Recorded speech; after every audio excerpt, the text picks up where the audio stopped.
If you're that person who is trying to get a B-1, B-2 visa, that's the tourism visa to visit or tour the United States. If you check through my channel, I actually did a video about the step-to-step process on how to secure yourself a tourist visa to visit the United States. In that video, I talk about the step-to-step, easy-peasy process to apply for a visa, a tourist visa. The last thing I said in that video was I would talk to you about your interview day. We've talked about applying for the visa and whatnot. There are some things that you still need to do that if you don't do them, as minute as they might seem, you might not get your visa granted. If you're interested in these things, you really need to watch this video till the very end. People that are not familiar with my face, my name is Mide Jay. I film content about lifestyle vlog, travels, relocation, and all of that beautiful stuff. If you want to be part of this, subscribe. Do me a favor to click that subscribe button, please. It's very important. So moving forward, so now that we know how to apply for our tourist US visa, we've scheduled an interview date and now it is time. The day is here. What are the things you need to do on your interview day? And also I'll be telling you the documents that you need to get ready with you. Get your documents ready. It's not on that day or that morning when you're waking up, when your interview is 7 a.m. That's when you're printing documents. No. Get everything sorted days before your interview. And what are the things that you need, essential documents that you need to hold with you on that day? Number one, a confirmation of your DS-160 page. A printout of the confirmation page of your DS-160. The DS-160 is an online application form to get yourself into the US. Without that form, there is no application. I talked about it in one of my last videos. I need you to go and watch it. Get a printout of that DS-160 confirmation letter. That's number one. Number two is you have to bring a printout that indicates the location, that's the embassy, the American embassy that you are attending, the time of your interview and the date. Basically a printout showing that you're supposed to be there on that day and at that time. After you've been given a date and time for your interview, there is a page that shows all that, which is normally sent to your email while applying for an interview date. So that page is what you print with you. That's second. Thirdly, you have to bring a passport photograph that was taken within the last 6 months. About this, let me share an experience with you.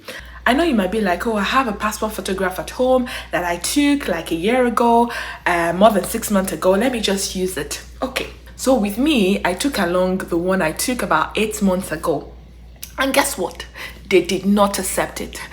When you enter the premises on that day, you will get to do some biometrics and all that before you get to the consular. And by the time it was time for me to present my passport photograph, the lady at the till, she placed the picture upon something. I don't know what it was. And then she was like, oh, this picture is more than 6 months. I was like, what? How did you know? In my mind, I was like, how did you know that? They will know. I don't know how on earth she got to know. I had to bear an extra expense. I had to take another photograph. There is a photo booth in there where you can take a passport photograph. I had to spend extra £8 for that, for 2 or 4 photos. You don't want to do that to yourself, so it's just better you abide to the rule. Take along a photograph less than 6 months old. You really want to do that. Thirdly, of course, you go with your international passport. Valid one. The one that is not expiring in 6 months. If you have any old passports that have expired, it's better to just add it with it. Lastly, you have to go with supporting document. Supporting document is just one out of many factors that a visa officer or consular will consider when attending to your case. Each case is attended to individually. There is nothing like, oh, my friend went and he didn't go with any documents and it was granted, so therefore I will not go with any document. It's not done that way, because if you go through that style or via that style, you will come back home without your visa. Every case is treated individually. Every consular is different. I, on the other end, I got my tourist visa. I went with every necessary document.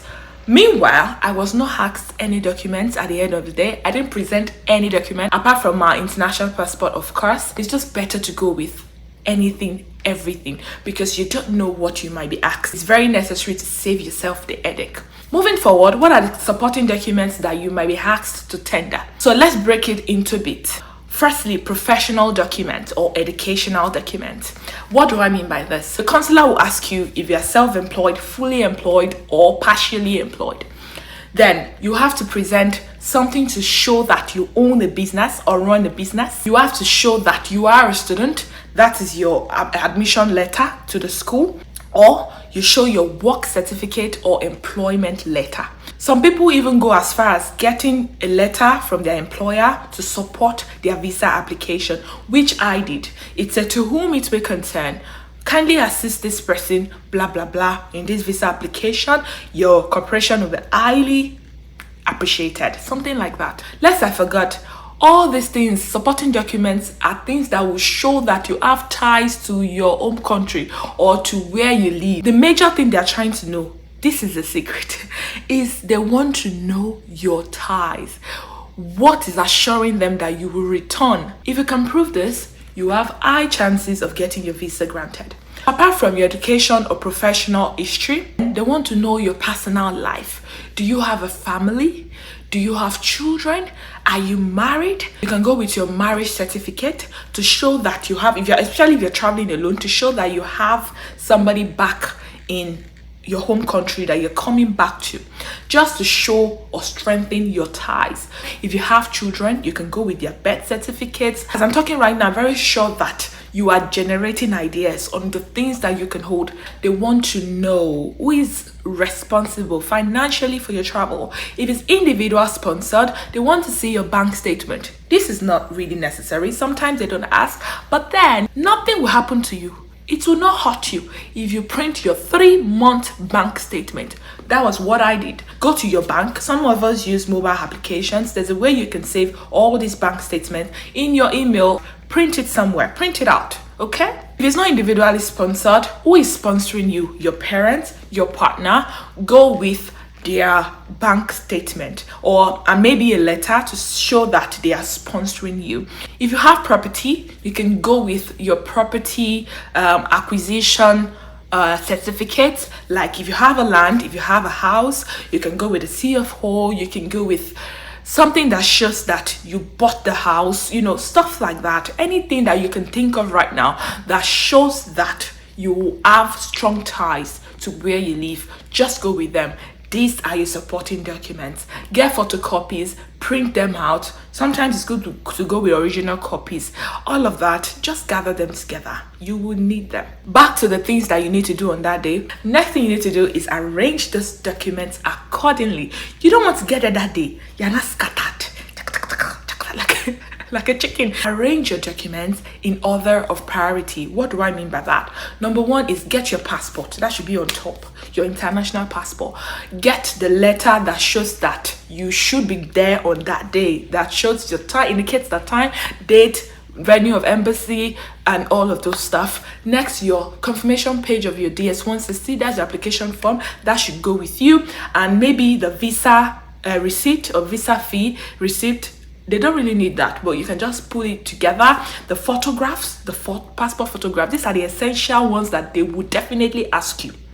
Put it there. These are the 4 things that they will compulsorily ask you on that day. Every other supporting documents like a marriage certificate, property certificate, work certificate, bank statement, everything can come after those ones, so that on that day you are very organized and readily prepared. If you've not printed your documents, you don't arrange them in order of priority, you will not be organized. You will not be confident. My third point is to be confident.